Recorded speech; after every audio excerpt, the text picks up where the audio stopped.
The house right now, it's episode 64. Damn it. Podson 64. We're gonna put a little Nintendo sound effect on that thing right here.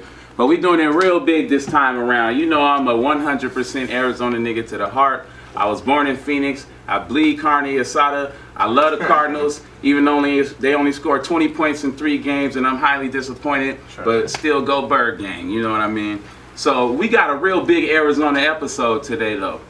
The biggest hip hop episode that we've done on an Arizona scale for sure. And we coming to you live and direct from, he hosting the motherfucker, you know what I'm saying? We coming to you live and direct from Sheesh World Studios. Sheesh. But first, you know, I gotta talk to my brother. You know, we got Lonnie B in the house. What's happening with you, Lonnie? What's going on, man? How you doing? It's nice to have you back. He said he thought you was me. He was outside, like... Yeah, you know, light-skinned people think all dark-skinned niggas Look the same. I'm pretty sure that's that nigga that was here last time. Alright, but so the special guest we got in the building, he came to the Hood's Finest Podcast. We got my man Futuristic in the building, man. How you doing, big dog? Sheesh. Living good, living good. Man, you look like you living wonderful, man. We appreciate Always. you having us through in this beautiful studio, Yeah, first of all. Definitely Yes, thank you sir. for having us. All day. And then thank you for sitting in, of course, man. So For sure. my first question actually is a little different. So have you ever heard of this podcast? Of course I've heard of it. What kind of shit you heard about this podcast? I've man? only seen what Markel has posted and heard you talk about it. Okay. That's really it. Oh, and I saw that you did her podcast. So that's like the three sources, you, Markel, and Nina. Yeah, shout out Nina Cruz. You know she's a real nigga at all times, 100%.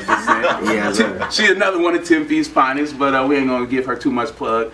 All right, so we always like to start off and kind of get the backstory versus actually talking about music. So the first question we like to talk about just kind of your life and things like that. So where does the legend of Brother Futuristic begin? And we talking about from the beginning because we know you came up in Arizona, but talking about your childhood. Born in Illinois, 91.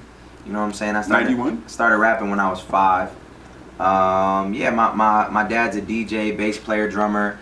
My other brother is a talent buyer for a venue in Illinois. My other brother raps. My other brother plays guitar, drums. My little brother drums. So like just a very musical family. Mm-hmm. And it really started. Actually, the first time I remember writing a verse, like really going in, was I seen NSYNC perform at the VMAs, and we was like, these dudes is mad corny.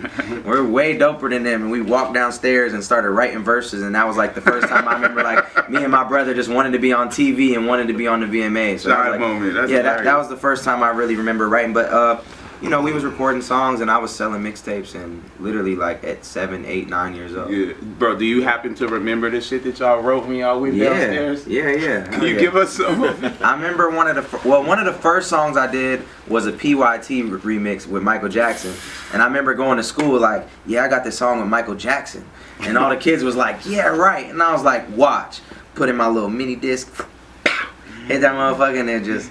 You got Michael Jackson voice? Of course. It was like when Lil Wayne used to do all the remixes and put everybody on it. Yeah. You know what I'm saying? It was like that. So they just heard Michael Jackson and me, and they thought I was on. I used to lie and say I was doing all sorts of shit. I used to wonder why I would hear like Tupac and YG. I'm like, when did this happen? Exactly. All right. So take me back to your childhood. Before you come to Arizona, what's life like for you growing up in Illinois specifically? It changed. I mean, it was different every year, really. Mm-hmm. Like, my parents, they was together, then split up, then got back together, split up. The typical.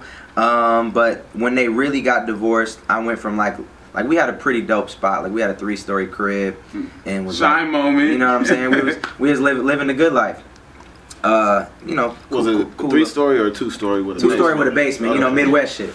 That's 2 more stories. Yeah. Hey, that's 2.5 more stories than I have. Yeah.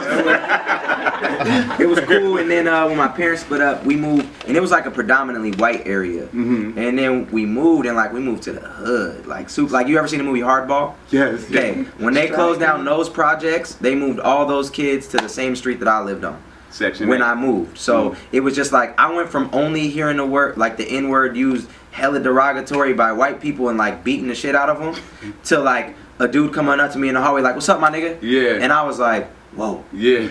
So I was like, that's where the song "Somewhere in the Middle" that you just played. Yeah. That's where that comes from. Is like I was always the blackest, like the cool black kid, and then I was like the lame white kid. Because a bunch of I went from one school to a different school, and it was like completely different. So that was like growing up there, I guess, you know what I'm saying? And then I moved here, and it was just like, there's all sorts of motherfuckers. Yeah, oh no, it's not, you good when you get out here. So it was dope. Like shit, woof, we got out there, we made it out that bitch. Yeah. So it's cool. I spent like 2 years living like that, where it was like knife in my pocket at school type shit, like really, really bad. And then I moved out here, and it was amazing. Great. I used to go on walks every night. When I first moved here, I literally every night would just go on a stroll, leisurely stroll, because I was like, this shit is beautiful. Yeah, nothing gonna happen to you. Nobody. No, where you from, homie?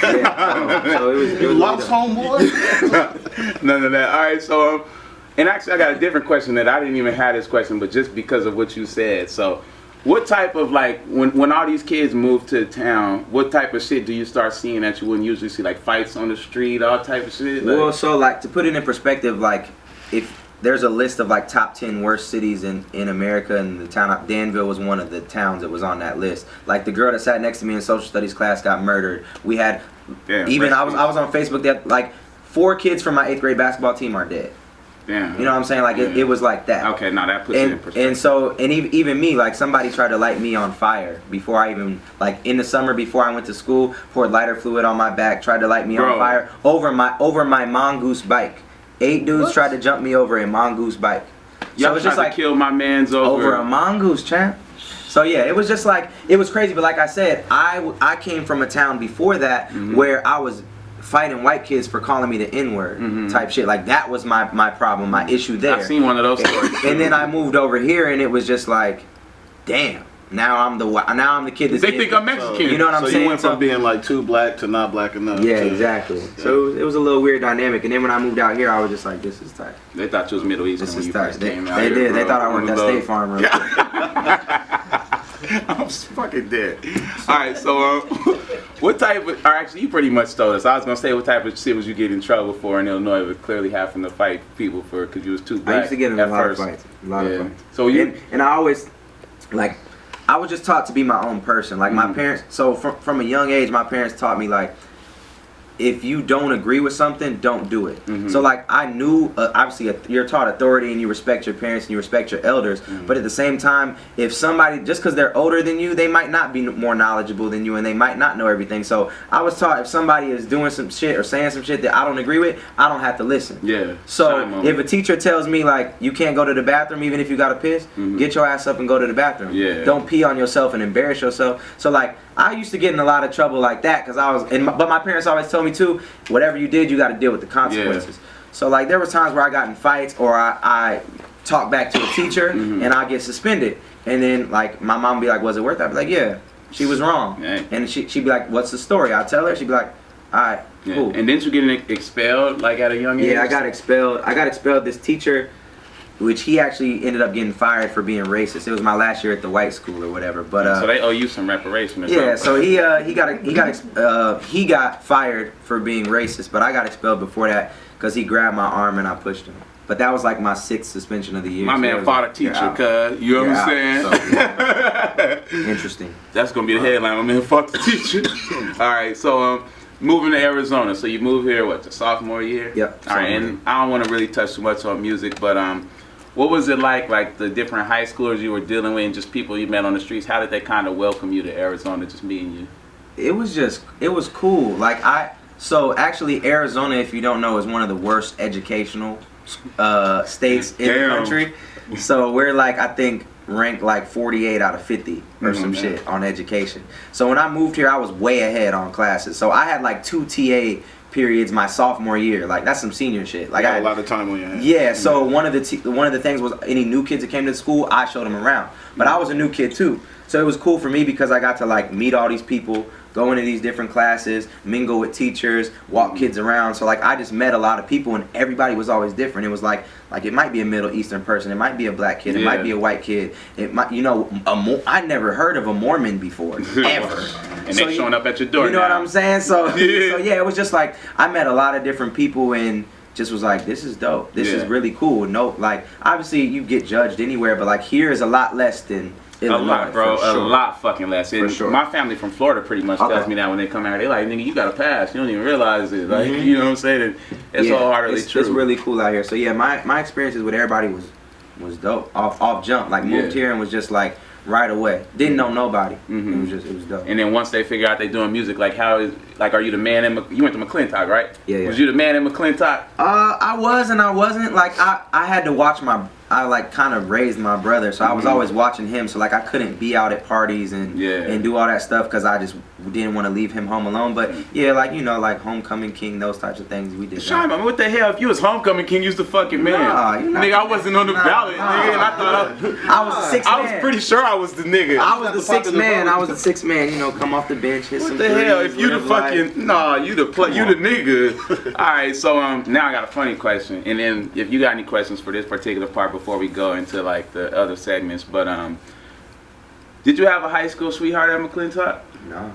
No? Damn, so this ain't fun. I was stuck on a girl in Illinois. Okay. Like an idiot. Alright, so that's perfect. Let's talk about her then. That sounds dope though. It sounds like you were distracted by a lot of things like getting here. Like everybody probably was into like the social scene and all that, but the distractions probably kept you I guess grounded in a sense. A little bit, yeah. Like I didn't obviously I had times I messed with girls and whatever at the school, but like I wasn't out there. I wasn't out here slaying. Yeah. Nah, they're really. I went to a girl at McClintock. Like I went to McClintock with the girl that ended up being my sweetheart for a long time. But in high school we didn't date. So right after we did. But she literally asked me to go to a dance with her, and I told her no because I was stuck on this girl in Illinois. Then I went back to Illinois. I was gonna move this girl out here.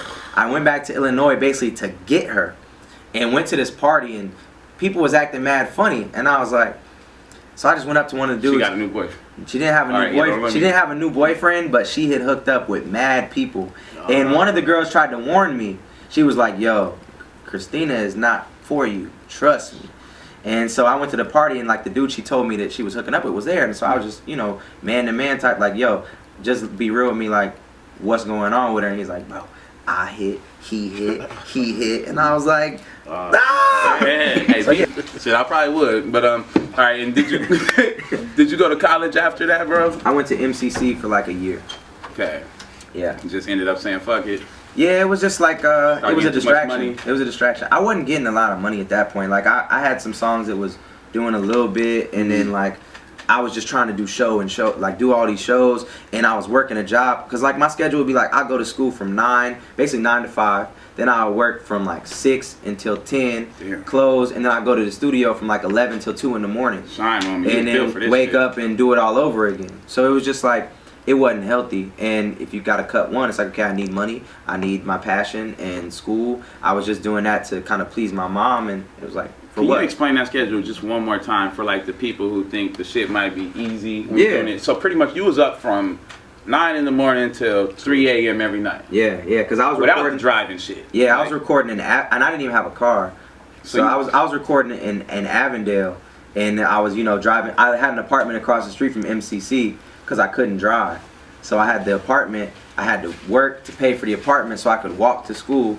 go to class. Then I'd have my girl take me to my job. I got a job. I worked at Ross with my girl, so we'd go to Ross. And then I made our manager give us the same shift, so we always worked the same shift. And then she would drive me to the studio. She would sleep on the couch while I recorded. Shine moment to her. Yeah, for real. And then, we'd go home, and then I'd wake up the next day and do it all over. God damn, bro. Well, you deserve everything you got. Appreciate it. I don't know a lot of people who work like that at all. Yeah, not to mention shooting videos, selling tickets, doing shows. All of that was already going on. Yeah, so it was just too much getting in the way, trying to stay healthy, not be fat from sitting down at work and sitting down at school and then standing in the studio, so going to the gym too, it was just a lot. See, that's why I like to give people a life story, versus talking and everything. But we're going to go into the music in a little bit. Yeah. But another thing I've seen that you can do, even if you don't wholeheartedly do, I know that you can act, bro. I know that you can act. So one thing I want to see if you want to do is a little improv with me. A little improv? Yeah, and I'm going to make it real easy for you. I'm going to make it one where you can be yourself. Let's say you're I'm a SoundCloud rapper, right? Oh, jeez. And I'm coming up to you. I just caught you off the show while you getting off the stage. Leave me alone. And I just cornered you, and I'm very drunk and very aggressive. This happens every day. So I want to see how you finesse your... Yeah, exactly. Life. So that's what I'm giving you right up your alley. Yeah. So I want to see how you finesse your way out the situation. All right. Hey man, you killed that goddamn performance, bro. You damn Skippy. My nigga, man, I'm down the street from Atlanta, bro. Okay. Where you going right now? Nah, hold on, chill right here, man. I got some music I'm trying to show you on my phone and whatnot, bro. Yeah. Okay. You see the SoundCloud right here, though? Yeah. Can you go follow me right now? No, I don't follow nobody, Chan. Oh, why not? It's just I don't really follow nobody. I just follow my squad and my family, and that's it. You know Okay, what I'm well, saying? I can like you to keep mine real exclusive. Well, will you walk around back here and we'll listen to this track with me real quick? Yeah, let me hear it real quick. All right, nah, we gotta go around the corner real quick. No, I'm not first. gonna go over there, champ. Just play it right here. All right, well, let's walk in. We gotta get somewhere where it's quiet. See, my legs is too small the way I was built. I gotta check it in the savings. All I right, can't man. go over there. You acting like you too good for me or something? No, it's not that I'm too good, man. You know what I'm saying? I just can't leave this position because I got somebody meeting me here. So man, if you just want to play it for me real quick, then that's cool. But if not, I gotta. I'll wait, bro. But what y'all got going after the show, bro? Nothing, bro. It's been a long tour. I gotta go to sleep, to be honest with you. That's what's up. That's what's up with our squad. Squad gonna be. Man, let me holler at your manager, man. Yeah. All right, so you kind of direct with the people. I deflect those all day. Now, honestly, what I tell people on the road, a lot of times they'll give me a CD. If they don't have a CD and they want to send me a link, I'll just be like, send the link, whatever. I actually listen to them because we have these long drives where you never know, you might discover the next Markel the one. Like if I would have just blown off iRock and never listened, you know what I'm saying? Word. So I really listen to it. But when people give me a CD, I literally tell them, I'm like, if it's dope, we'll bump it and I'll tweet you. Yeah. If it's whack, we're gonna throw it out the window. So if you don't get a tweet before this tour's over, we threw it out. Yeah. But you won't follow just to, cause to me, I would follow just to get the nigga out of my face. Like, man, like. I don't. Okay, cause I'll follow, walk around. I follow like 40 people. Yeah. So shit, I mean, sometimes you got nigga might try to get like. Oh, they try everything. They try everything, bro. Everything. And just will not leave you alone. So, but I mean, I'm not usually by myself. So sometimes I'll give my homie Marcus the look, or I'll give my bro Cody the look, and they'll just kind of take over and be like, yeah, we gotta go. So it'll be like that. All right, so now let's get to the music, man, because obviously that's what you done took over with. Like I said, at this point, there's been a few artists in Arizona, and I seen you talking about like MC Magic earlier. There's been a few people who've broke the mold, but as far as direct hip hop, yes, you've taken it the fucking furthest and been the most consistent and actually held your spot, the longest, most consistently. Right. But I want to go back to the beginning a little bit. So before you actually start dropping projects that's taking off and doing all these numbers, do you remember the first fucking rap that you wrote? Of my life? Yeah, not like because I know you said y'all was writing some songs during the NSYNC stuff, but do you remember the first actual rap you wrote? That was the first. Yeah. The first one. Okay. Yeah. Do you remember? You still don't want to rap it for us? When I was probably 6, my first rap ever was the PYT, and it was like, don't hate me, girl, wanna be in your world. Live to please ya, I need ya. Give you rocks and ice without my dough, I feed ya. Roll the dice, see what we land on. The future is planned on being forever. Forever. Then he'd come in, don't you know that? And he'd just go. That was the first rap I ever wrote. No, that's perfect. I just wanted to hear it. Yeah, all right. That was the first one ever. What about the first project? Whether it was just a little mixtape or a couple songs? My first, I had so many, bro. I sold so many mixtapes at school, and I would just go, my parents were split up, so I'd go to my dad's crib for the weekend, and it was crazy because we had a multi-track, but it only had 4 tracks. So like when I was doing my verse, my brother would be doing my ad-libs, and then we do the chorus together, and then when he did his verse, I'd be doing his ad-libs. And then so we would just burn a CD of everything we made that weekend, and I would go to school the next week and sell it. So that was like every week I had a new mixtape. Basically. Shine moment. You know what I'm saying? So it would just be, I would just record things, and then all the kids at school would be like, oh, I can't wait to hear what you do next weekend, because everybody knew I was going to my dad's. So this is like 3rd, 4th, 5th, 6th grade, like doing that, and then coming to school, like I was just going up and down the lunch line, like, oh, you don't got the school lunch, you actually gonna buy the lunch? Okay, no, you gonna buy the CD instead. And that was how I was really selling CDs in 3rd, 4th, 5th grade. Yeah, bro, you was a young hustler, and that's actually one part that I left out, but maybe we'll touch on it in. I was seeing you talking about you just been getting niggas gambling for everything since you was little. Yeah, but I mean, some people just got that in them where they gotta be checking for a check, so I feel that. For sure. But all right, so now, before we even still get into the uprising, let's talk about the struggle a little bit. So what was it like coming up in your struggle, maybe some of the like dark periods in rap, or maybe sometimes you might have fucking wanted to quit rap, or when it just wasn't working out for you? Like out, as far as like just pursuing it like professionally? Yeah, professionally, yeah. Yeah, I guess I really started taking it serious in like 2010. So just started putting out videos and stuff like that. Dropped out of college at that point. And then 2012, I started getting some traction. I got on blogs and stuff like that. Like I had a video hit like 100,000 views, and I was like, "Ooh, we out of here." Yeah. But like the perception compared to what it actually is like nothing. So like I put out my first project and it like made like $600 in a month, and then it made like 400. And then like 200, so like not shit, but you know what I'm saying. It just was like, dang man, I vowed to not spend none of that money and put it all back into music. So like, and then I booked tours. They failed miserably. Like saved up all my money, booked this tour, spent like 5, 6, 7 grand on a tour. Came back broke, $20 to my name. Had to sell my PlayStation, sell all my shoes, sell all my clothes, do the next tour, lose it all again, do the same shit. So it was just like that happened for like a year, and then. It was like when I was the most like upset was kind of like the in between ground.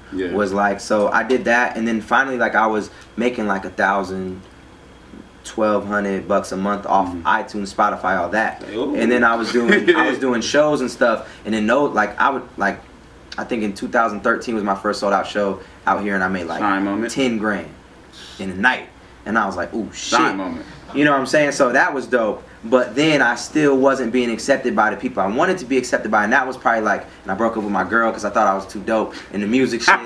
So just like a lot of, my grandma passed away. Bro, shy moment, that means you was popping. I was trying to, but it was just like, it was this weird in-between ground where I was like, I was doing good, but I wasn't doing good enough. Yeah. And so like, that was probably the hardest part of it, which was 2014. I was like, I was really, really depressed. Like, shit, I'm right there, but goddamn. Like, yeah. It's like, I have enough to live off of, but I'm low-key still broke, and I can't put enough into music to make it pop, and I can't do this and this and this, but I was just trying. So 2014 was the roughest, but look, even that's 4 years of grinding to get to that point, to just be able to not have a regular job. Word. You know? Man, shine on, man. I like that you put it into perspective like that for the people, but and I know this is a real serious moment, but hey, that shit hurt when you gotta sell the PlayStation. Oh, bro. You be rapping them chords. I sold a PlayStation.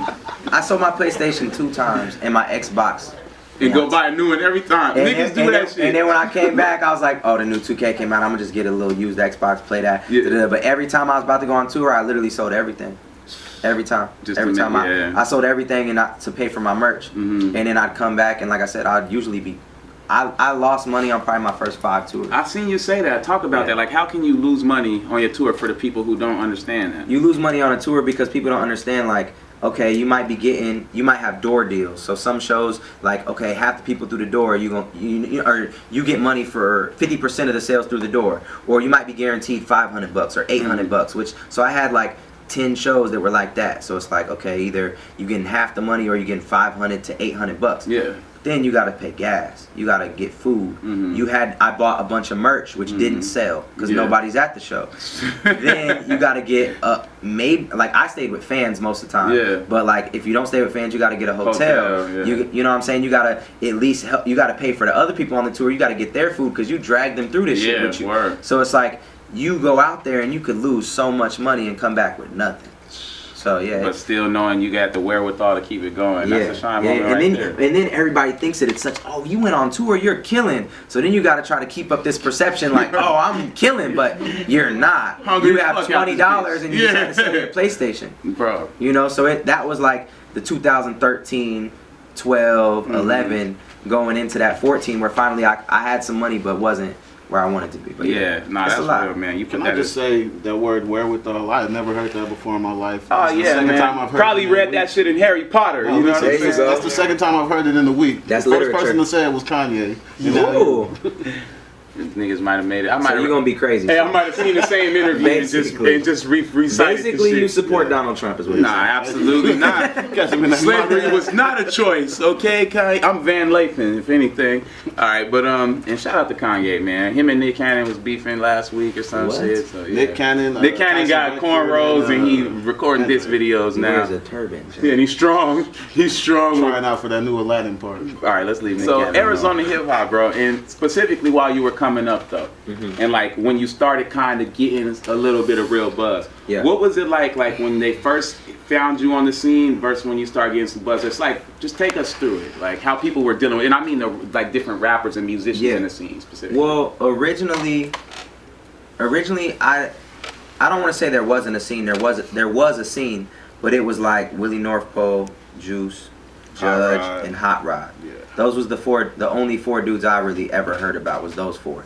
Shout out to Willie. And they're more urban artists. You know what I'm saying? They're more urban artists. So like the only shows that I really like when I first moved out here and was getting on was just urban shows. And then I discovered like MGK, Hobson, Yellow Wolf, Mac Miller, all these artists. So I started opening up for all them. And one thing that I always focused on was just doing me and not worrying about the scene. Because I always saw all these rappers always beefing with each other or talking about Arizona don't support Arizona or this or this or this. But every time I dropped the music, my shows would get bigger and my stuff would get bigger. There wasn't no rappers coming to my shows, but there was white kids coming to my shows. And not just white kids, but you know, there was people coming to my shows. But the normal demographic of hip hop, let's be real, is young kids, 85% young white kids between the ages of 14 and 21. Yeah, Tupac said that himself. Yeah, and those were the people that was coming to my show. So when everybody's like, Arizona don't support nobody, I'm like, I just sold out a show.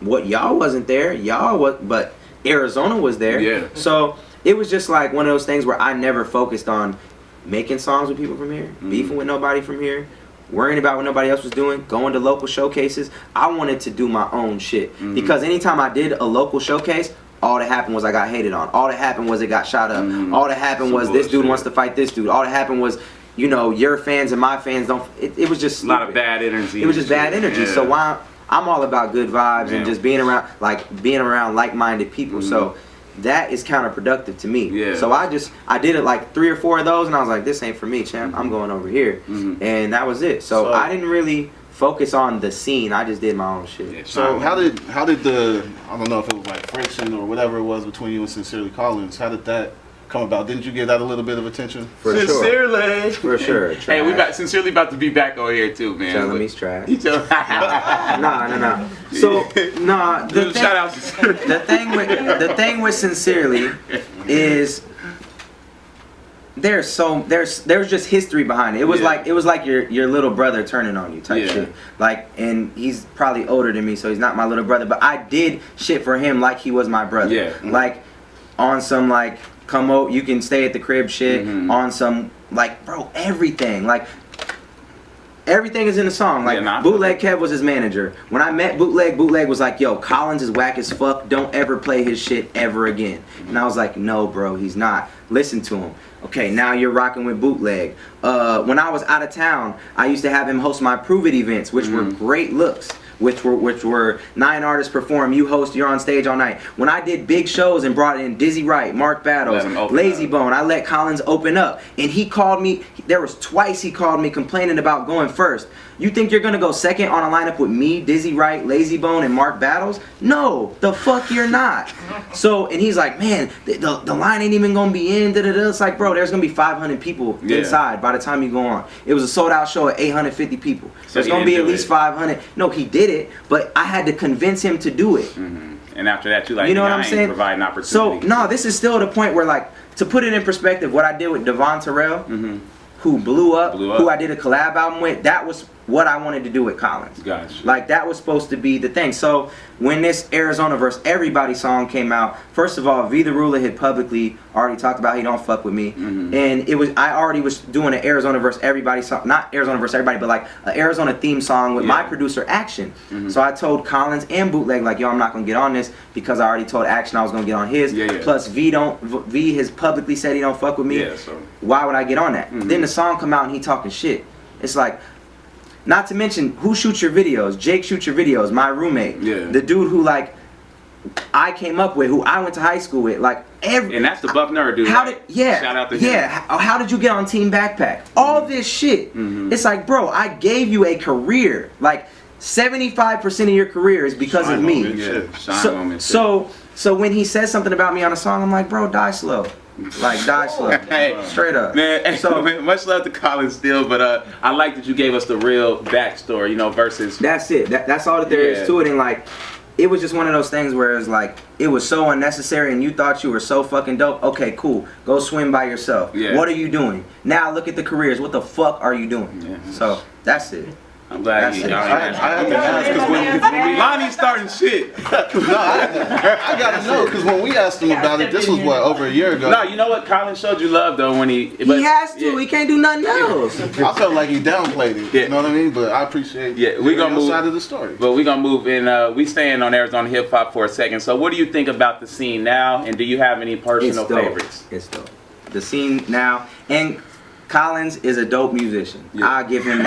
Hey, but he cool though. He is a dope musician. He is a dope musician. One thing I would say about anything though is, anytime you do something, like anytime I've had any issues with anybody in the industry or other people have, it always comes back around. I'm not the only person that has issues with him. Word. I'm not the only person. Like, you know what I'm saying? Anytime I hear about any issue with somebody, it's a small world and it gets around. Yeah. You know what I'm saying? So Absolutely. all you can do, if you're an upcoming artist, if you're somebody trying to make it in the industry, just be a good person, stay true to your word, don't bite the hand that feeds you, and look out for people. Absolutely. That's all that there is to it. And once you stop doing those things, I can't fuck with you. Yeah. Until then, I fuck with everybody. Yeah, and energy, like you said, like I'm a wholehearted energy person, and some people energy does get to a point where it's like, yo, nigga, what the fuck is you even talking about right now? You're not. And people can change. People can change. One thing I'll say that I've seen here happen a lot of times is somebody get a little bit of buzz, which if I were to speak for Collins, which I maybe shouldn't or maybe should, I think that he got a little bit of buzz and he got too big for his britches. Yeah. And that happens in every field, in every scenario. Absolutely. And I've seen other artists in Arizona do the same thing, where it's like you get caught up in this scene and you start getting love in this scene and you feel like you're untouchable. But there's a whole world of shit out here and people don't even get to that world. And to get to that world, you can't have this big ego in Arizona. Yeah, you know what I'm saying? You have to want to reach beyond that. Yeah, shine moment. That's why I said we But gotta get up and travel. Arizona scene right now and music in general right now is so dope because you can be anything that you want to be and you can have any type of music you want to have. Like I've had success, even Collins has had success. Ali Dominique, who won my one take contest, has been on the Big Sprite head. BET. You know, I got a big head. He's been too, on, but on all of that. Weird. Markel, Injury Reserve is killing right now, and their music is way different. Yeah. And even they talk about how they do whatever the fuck they want, and they don't have to talk to nobody in Arizona. Like there's MC Magic is a whole different lane. Another lane. Sob Story is dope. Deli is dope with what he's doing. Truvon is dope. The Color 8 is amazing. There's so many. Every time I go to some Arizona event, I hear somebody new that I'm like, wow. So there's a million dope artists from here, and it's dope. And Tucson has a dope scene too. Yeah, see, I gotta tap into Tucson for sure. Yeah. There's Tucson, a dude named they seem Joey really Vontes united from down there, Tucson too. that's good. There's a ton of people and it's completely changed from even when I moved to LA like 4 years ago to now. Like it's really, really dope. I love going to like Full Moon or all these different things and just seeing it. Like I discovered a whole, like Color 8, Truvon, all them at Full Moon and was like, damn. Yeah. And every stage there's different dope Full people. Moon Festival is cool, and it's totally different, man. First Friday is dope. There's art all over Arizona. It's really dope. We're like one step away from like really doing some shit. Like we just need like 3-4 more people to break through and actually want to help other people. Absolutely. For it to really. I like how you focused on that for sure. Or even we had Sick World here. People probably don't even know about this kid named Sick World, but technically he's the second most streamed artist from Arizona. This dude's getting 900,000 monthly streams, and you probably don't even know who he is. No. Exactly. Who's the most streamed artist? But I'm fucking excited to find out at that point. What did you say? I wanted to see. Oh, you looking at him? No, but for real, like I'm just saying, there's different lanes. Like he does like kind of like an emo rap, like NF with Lowry. I don't know if you ever heard of them, but he does. Heard of them, yeah, he does like that type of stuff. A white kid who does that. Like it's crazy. Okay. And we even have like Raw Papers is here.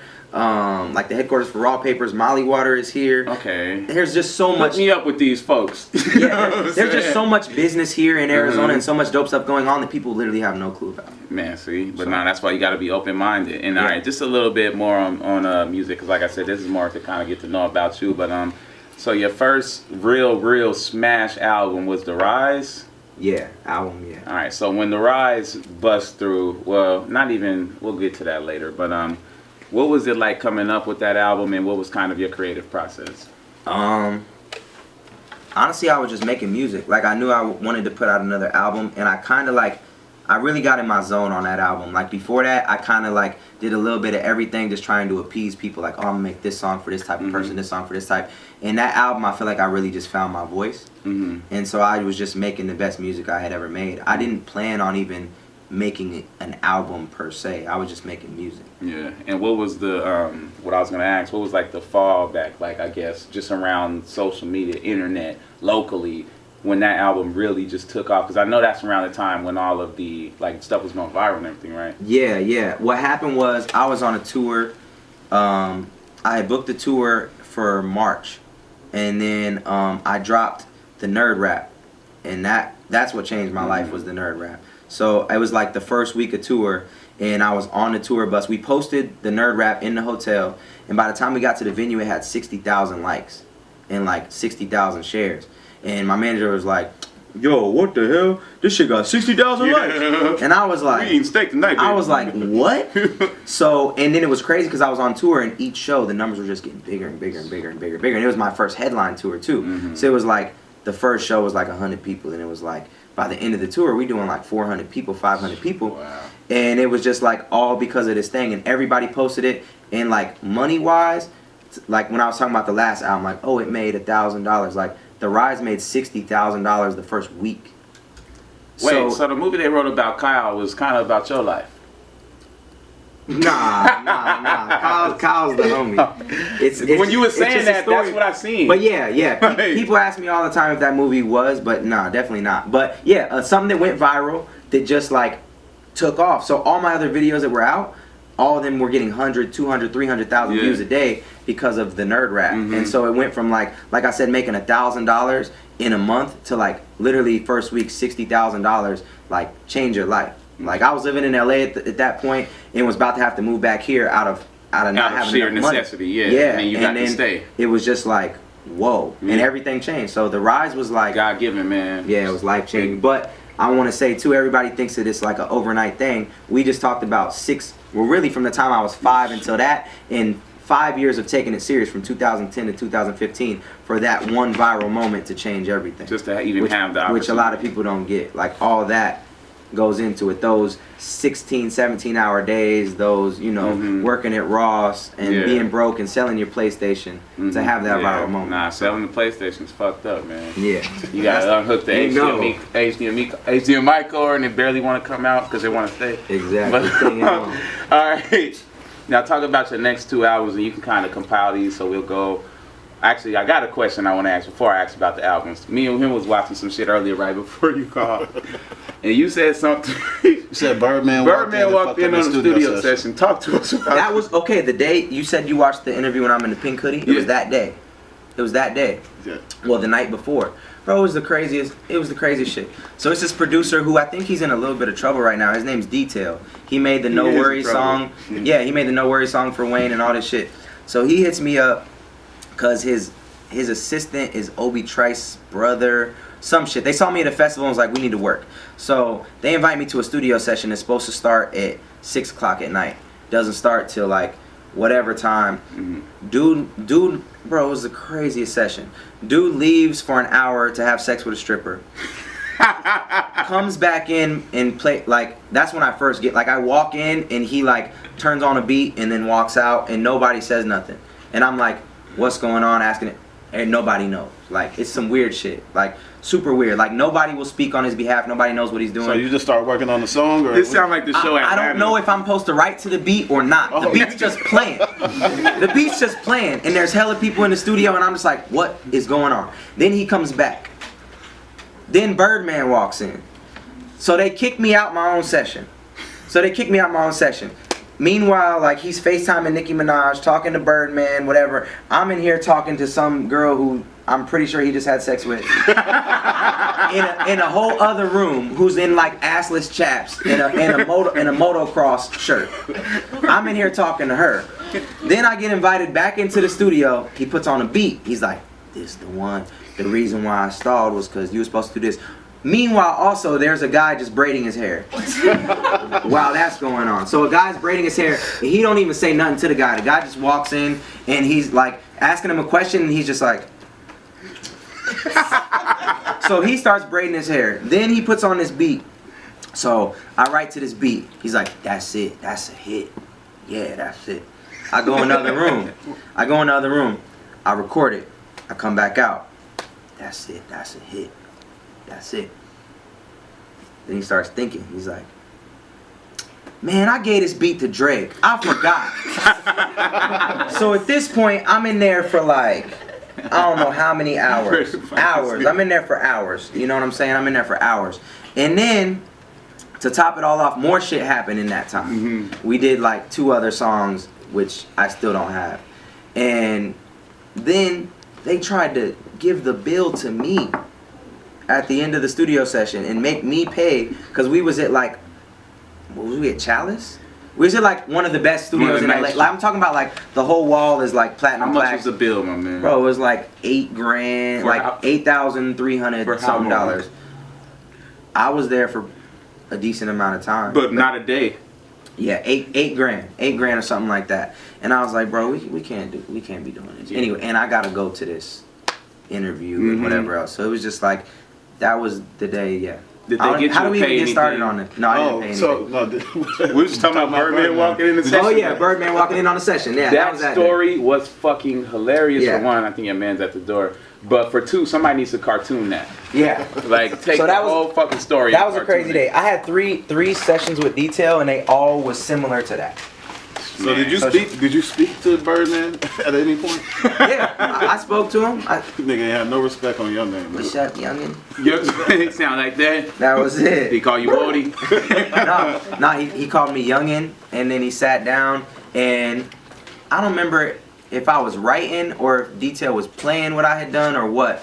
And but Detail was like, this kid is dope. He did, you know, I seen him at this festival. He absolutely killed it. The festival was like me, Wu-Tang, MGK, and somebody else, but like a dope festival. And he was bigging me up to Birdman. He was like, that's dope. I'm surprised Birdman ain't trying to sign you, man. Like, man, I got the contract. Right. No, he came in, but it was crazy. Like within that session, I'm talking about my man's FaceTime, Nicki Minaj, Ty Dolla $ign was next door. Shy moment. He would, you know what I'm saying? It was just like big shit going on. Yeah, it was just mad weird, because I work like this, like in my house. You know what I'm saying? Like I don't go to studio. Yeah, you don't need all that extra shit. Yeah, it was a weird day. Weird day. All right, now let's just end off talking. Well, we're gonna go on to another segment real quick, but on the music, let's talk about your last 2 albums. Well, I think these were your last 2 albums. As Seen on the Internet and What More Could You Ask For? We don't fact check here. Right. So, but I want to say those were the 2, right? What More Could You Ask For was an EP. My last album was Blessings. Oh, that's the one that came out this year. Yeah. Okay. It came out on Christmas, so close enough. Okay. Yeah, Christmas. And then As Seen on the Internet was 2016. Okay. So musically, like, what would you say is coming next musically? Other than, well, we know you got the tour coming up with Tech 9 and Dizzy Wright. Yeah. How many dates is that? 50. My goodness. 50 shows in 57 days. All right. But should we be looking for any more projects coming from you this year? This year, nah, man. Like, what's crazy is like I've gone all the stuff we talked about. I've gone through a lot. My music has changed. We talked about like helping artists and do all this. Like, I just know exactly what I want to be and who I want to be in the image I want to portray. And I feel like I've done a lot to this point. I got here off of rapping fast and going hard and spaz and still giving a real message, but my new music is completely different. So like this tour with Tech 9 is like kind of not a farewell tour, but kind of a farewell tour to my old music. So I'm performing. It's like a greatest hits of, not that I'm big enough for a greatest hits, but it's my tour performing all my older shit. And next year, everything is completely changing. Yeah. Everything is all live instrumentation. All the beats are made from scratch in this room with Ciroc bottles and drumsticks and everything else, and Color 8 in the band, and like all people from Arizona. Like one day we had 20 different artists from Arizona in here, and we made like 8 songs. So everything is completely changing.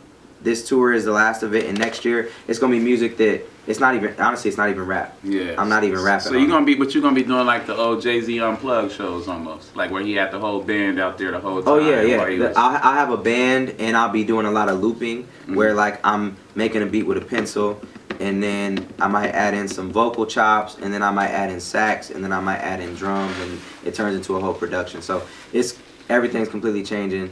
January 1st next year, everything changes. All right, we're looking forward to it, man. Yeah. All right, now there's one thing I kind of wanted to end on was the Vlad TV interview that I seen. Yeah. And he was talking about just like you growing up mixed and kind of how it was kind of challenging for you. And you talked about it a little bit earlier, but I just want to touch on it a little bit more. But do you still deal with it? Like, obviously in Arizona you don't, but just moving around, do you ever still deal with shit like that?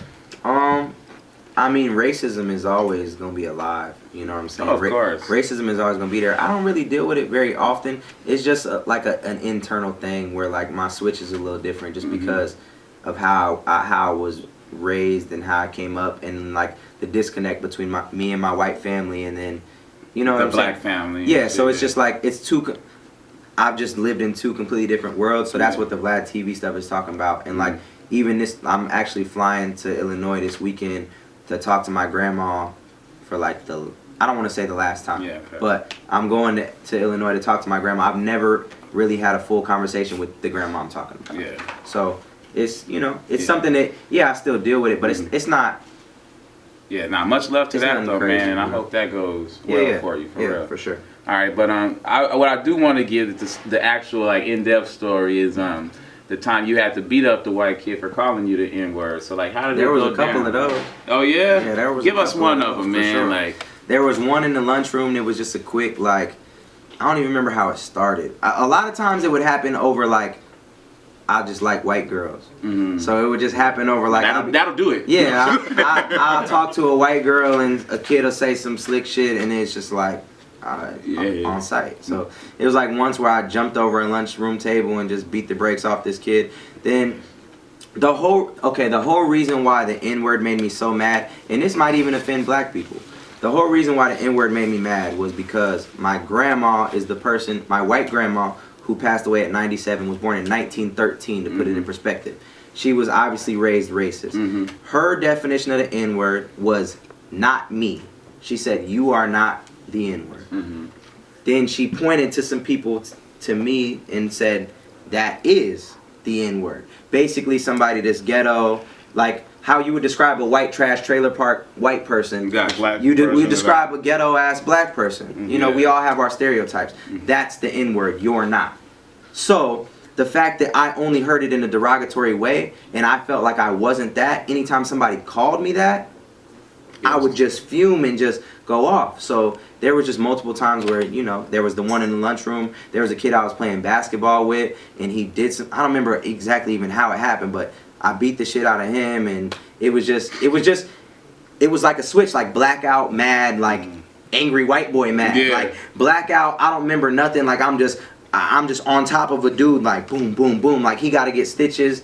That's just how it was. Hey, well, that's kind of a shine moment. We're going to give you that. It's not even a shine moment. We don't endorse violence, but we also don't definitely just endorse shun it totally. No, I'm joking. But, all right, so, and you pretty much just touched on, I was going to say, so she was kind of just saying, just like you said, the trailer trash part and stuff like that. And that's it's not understandable, don't get me wrong, but it's understandable because of the time period, you know. And at the end of the day, you can't even really be mad when you're born in 1913. Yeah. Like that's before Martin Luther King or any of that. That's like great, like everything. Before the you know what I'm saying? You've seen everything, and you was like, it's just there's not even World War I. You know what I'm saying? There's all sorts of things that you've just seen all this and been raised to.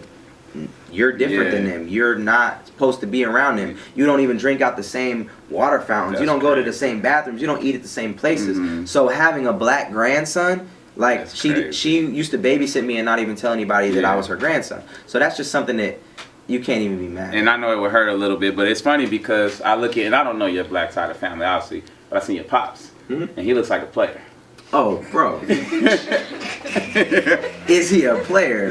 What? Is he a player? For sure. So you got the best shit. You got the best, man. Don't even worry about anything.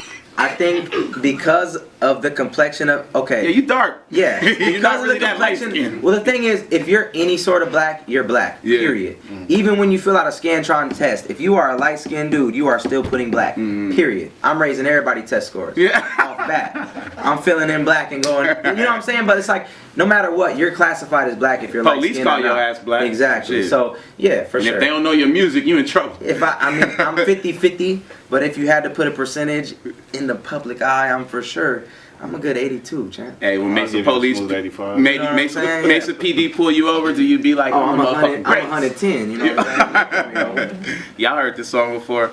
All right, but so that's pretty much it, man. So if you want to give any shout outs, anybody that helped you along your journey, maybe just, you got the floor right now. You can just talk about anything, man. But once again, I appreciate you for sitting in. All day, man. No shout outs except to you, man. Keep doing what you're doing. I appreciate you. You've been good peeps since I met you. Keep rocking. Keep doing your thing. Anybody listening, anybody that sees this later, man, really anything is possible. Keep going after it. Keep being a good person. At the end of the day, you choose to be happy or not be happy. So just stay on your path. Don't idolize nobody else. Just do what you got to do to get where you want to go and live life, man. Possum Radio. Lonnie B, how you holding up over there, cuz? I'm doing good. I'm doing good, man. All right, man. We out this piece, man. We about to go eat some chicken wings, man. Sheesh. What up? It's your boy Futuristic. You at Sheesh World Studios and you listening to Possum Radio. Hey, you know what's